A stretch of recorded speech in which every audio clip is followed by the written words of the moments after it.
গহপুৰৰ মাগনি অঞ্চলৰ ৮ নম্বৰ ৱাৰ্ডত মই উপস্থিত আছোঁ আৰু তেওঁলোকে খোৱাপানী এটুপিৰ বাবে হাহাকাৰ কৰিবলগীয়া হয়। এটুপি বিশুদ্ধ খোৱাপানী বিচাৰি তেওঁলোক গাঁওখনৰ চুকে কোণে ঘূৰি থাকিবলগীয়া হয়, কাৰণ এই অঞ্চলটোত তেওঁলোকৰ নিজাববীয়াকৈ কুঁৱা বা দমকল বনাবলৈ সামৰ্থ্য নাই, কাৰণ অতি দৰিদ্ৰ সীমা ৰেখাৰ তলত বসবাস কৰা পৰিয়াল। মোৰ সতীৰ্থই দেখাব, এই মুহূৰ্তত এঘৰ লোকৰ ঘৰত এটা কুঁৱা আছে আৰু গাঁওখনৰ প্ৰায় ৯০% ৰাইজে কিন্তু এই কুঁৱাটোৰ পৰাই পানী খাবলগীয়া হয়। তাকো পানীৰ অৱস্থা একেবাৰে শোচনীয়। বিশুদ্ধ খোৱা পানী কোনো পধ্যে এয়া হ'ব নোৱাৰে, কাৰণ যথেষ্ট আইৰণ আছে আৰু এই আইৰণযুক্ত পানীকেই তেওঁলোকে খাবলগীয়া হয়। এই কুঁৱাৰ পৰিৱেশটো দেখাবলৈ মই অনুৰোধ কৰিছোঁ। কুঁৱাৰ ভিতৰৰ পৰিৱেশটো চাওক, আচলতে কেনেকুৱা পানী, বৰণেই কয়, কিন্তু তেনেকুৱা পানীকে তেওঁলোকে খাবলগীয়া এক অৱস্থাৰ সৃষ্টি হৈছে। পানী ৰঙা, আইৰণযুক্ত। মই আপোনাৰ ওচৰলৈ আহিছোঁ, দেখিছোঁ বহু শিশুও আছে ইয়াত। এই সকলোৱে এইখিনি পানীকে খায়? হয়, আমাৰ ওচৰত ইয়াত বহুত অসুবিধাত চলি আছে। আমি ৰঙা পানী ব্যৱহাৰ কৰি আছোঁ, সেইকাৰণে আমাৰ ল'ৰা ছোৱালী বেমাৰ হৈ আছে সদায়। এই কুঁৱা বাইদেউ দেখোঁ এটাই দেখিছোঁ, আপোনালোক মানুহ ধেৰ দেখিছোঁ। মানুহ আমাৰ এই চবেই ইয়াৰ পৰাই পানী ব্যৱহাৰ কৰোঁ আমি।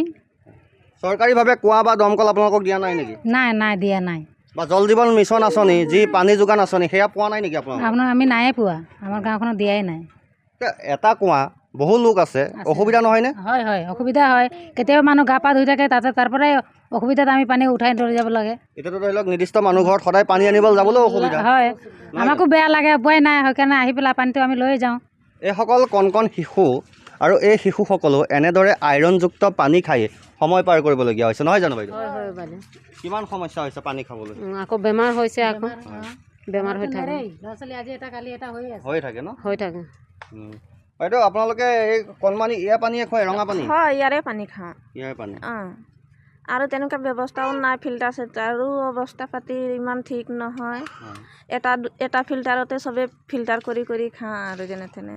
বিভিন্ন সময়ত বেমাৰ আজাৰো হয় নহয়? হৈ থাকে পোৱালিটো। চৰকাৰে কোনো ধৰণৰ পানীৰ ব্যৱস্থা কৰি দিয়া নাই? নাই কৰা চৰকাৰে ইয়াত পানীৰ ব্যৱস্থা কৰি দিয়া নাই। সেই আগফালে ৱাটাৰ চাপ্লাই দিছে, আমাৰ এইফালে দিয়া নাই। এইফালে দিয়া নাই? নাই দিয়া। যাৰ ফলত এতিয়া এনেদৰে তেওঁলোকে আইৰণযুক্ত পানী তেওঁলোকে খাবলগীয়া হৈছে। তেওঁলোকে এঘৰ লোকৰ ঘৰত এটা কুঁৱা আছে, তাকো অৱস্থা শোচনীয়, পানীৰ বিশুদ্ধ কোনো পধ্যেই নহয় আৰু তাৰ পানী আচলতে তেওঁলোক খাবলৈ বাধ্য, কাৰণ নাখাই উপায় নাই। তেওঁলোকৰ কোনো পানীৰ উৎস চৰকাৰীভাৱে যোগান ধৰা নাই বা নিজাববীয়াকৈ এটা কুঁৱা এই মুহূৰ্তত তেওঁলোকে বনাই ল'ব নোৱাৰে, কাৰণ আৰ্থিকভাৱে যথেষ্ট দুৰ্বল এইখন গাঁৱৰ ৰাইজ। দিন হাজিৰা নকৰিলে তেওঁলোকৰ পেট নচলে আৰু এতিয়া এই বিশুদ্ধ পানী বিচাৰি তেওঁলোক হাবাথুৰি খাবলগীয়া হৈছে। চৰকাৰে জল জীৱন আঁচনি গাঁৱে গাঁৱে দিছোঁ বুলি কৈছে, কিন্তু এতিয়াও বহু গাঁও বাকী আছে গহপুৰত, যিয়ে এটুপি বিশুদ্ধ খোৱাপানীৰ বাবে হাহাকাৰ কৰিবলগীয়া হৈছে। আনৰ ঘৰৰ পৰা তেওঁলোকে পানী সংগ্ৰহ কৰিবলগীয়া হৈছে, তাকো দূষিত পানী। গতিকে এনেদৰে কি উন্নয়ন সূচাই আচলতে চৰকাৰখনে কৈ থাকে যে উন্নয়ন হৈছে, কিন্তু প্ৰকৃততে এয়াই উন্নয়ন। এতিয়াও আজিৰ দিনতো এটুপি বিশুদ্ধ খোৱাপানীৰ বাবে হাহাকাৰ কৰিবলগীয়া হৈছে।